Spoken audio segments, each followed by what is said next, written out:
அன்பான மக்கள் அனைவருக்கும் வணக்கம்ங்க. இது குபேர் மலரின் மாடித்தோட்ட பதிவு. இன்றைக்கி நம்ம பதிவில் என்ன பார்க்க போகிறோம் அப்படின்னா, நம்ம செடிகளுக்கும் ஃபிசிக்கல் ஆக்டிவிட்டி கொடுக்கணுங்க.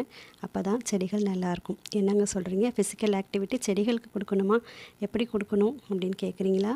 சொல்கிறேங்க, கண்டிப்பாக சொல்கிறேன். இப்போ நம்ம வீட்டிலே குழந்தைங்க இருக்காங்க. எந்த வேலையுமே செய்யாமல் ஒரே இடத்துல உட்காந்துட்டு மொபைல் பார்த்துக்கிட்டோ டிவி பார்த்துக்கிட்டோ இருந்தால் நம்ம என்ன சொல்லுவோம், ஏப்பா இப்படி ஒரே இடத்துல உட்காந்துருக்குற, நல்லா ஓடி ஆடி விளையாடு, அப்போ தான் உடலில் உள்ள கெட்ட நீர்லாம் வெளியேறும், உடல் ஆரோக்கியமாக இருக்கும், போய் விளையாடு அப்படின்னு சொல்கிறோம் இல்லைங்களா?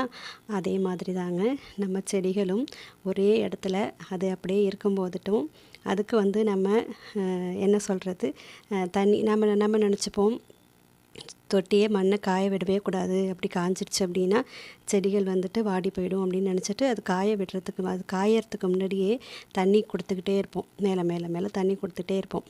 அப்போ அது என்ன ஆகும் அப்படின்னு பார்த்தீங்க அப்படின்னா, வேர்கள் அதுக்கு தேவையான தண்ணீர் கிடைக்கிறதுனால அது பரவுதலே இருக்காதாங்க. ஒரு செடி எப்போ நல்லா வளர்ச்சி இருக்கும்னு பார்த்திங்கன்னா, அதோடைய வேர்கள் நல்லா பரவி இருக்கணுமா.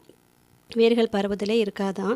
நம்ம மேலே மேலே தண்ணீர் கொடுக்கறனால அந்த தண்ணியை மட்டும் எடுத்துக்கிட்டு அந்த வேர்களோட வளர்ச்சி சரியாக இல்லாமல் மேல் பகுதியிலே நிற்குமா. இப்போ நம்ம தண்ணி ஒரு நாள் சில சமயத்தில் தொட்டியை காய விடும் போதுட்டு அந்த தண்ணியை தேடி வேர்கள் போகுமா. ஒரு பாட்டு கூட இருக்கும், கேள்விப்பட்டிருக்கீங்களா? வேர்கள் நீர் தேடி எங்கெங்கோ ஓடும், மலர்கள் சுகமாக அங்கேயே வாழும் அப்படின்னு ஒரு பாட்டு கூட இருக்கும். அதனால் வேர் நீரை தேடி ஓடுனாதான் வேர் நல்லா பரவி வளரும் அப்படின்னு சொல்லியிருக்காங்க, சரிங்களா? அதனால் அப்பப்போ செடிகளில் உள்ள தொட்டிகளுக்கு கொஞ்சம் தண்ணியை காய விட்டுட்டு அதுக்கப்புறம் தண்ணீர் கொடுங்க. அதுக்காக சுத்தமாக அது கோடை காலத்தில் காய விடாதீங்க. தேவைப்படும் போதுட்டு கொஞ்சம் நல்லா காய விட்டுட்டு அதுக்கப்புறம் நீங்கள் தண்ணீர் கொடுத்து பாருங்கள். வேர்கள் நல்லா உள்பக்கம் இறங்கி பரவி போய் நல்லா வளரும். மண்புழுக்கள் இறந்துருமான்னு கேட்காதீங்க. மண்புழுக்கள் அடிப்பகுதியில் உள்ள அந்த ஈரப்பதத்தில் போய் தங்கிக்கோங்க. அதனால் நீங்கள் இதே போலவும் செஞ்சு பாருங்கள். வேர்கள் பரவுதல் நல்லாக இருக்கும் போதுட்டும் நம்ம செடிகள் நல்லா ஆரோக்கியமாக இருக்குங்க, சரிங்களா? அதனால் இந்த தகவல் உங்களுக்கு புதுசாக இருக்கும்னு நினைக்கிறேன்.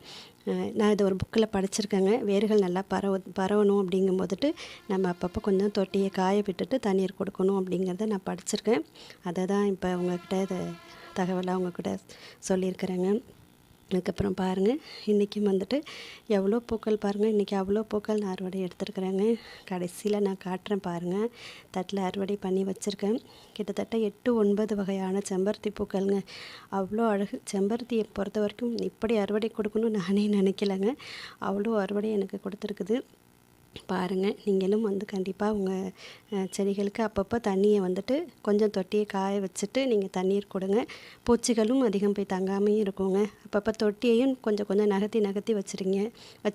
அப்போ தான் தொட்டிக்கு அடியிலையும் பூச்சிகள் தங்காமல் இருக்கும். இப்போ பாருங்கள், நான் சொன்னேன் இல்லைங்களா, 8-9 வகையான செம்பருத்தி பூக்கள்ங்க. அதுவும் இன்றைக்கி ரோஸ் கலர் செம்பருத்தி அவ்வளோ பூக்கள்ங்க. மல்லிகைப்பூக்களுங்க சூப்பராக இருக்குல்லங்க பார்க்குறதுக்கு. இதே போல் நீங்களும் நம்ம தோட்டத்தை பராமரிங்க, பயன்பெறுங்க. நன்றி, வணக்கம்ங்க.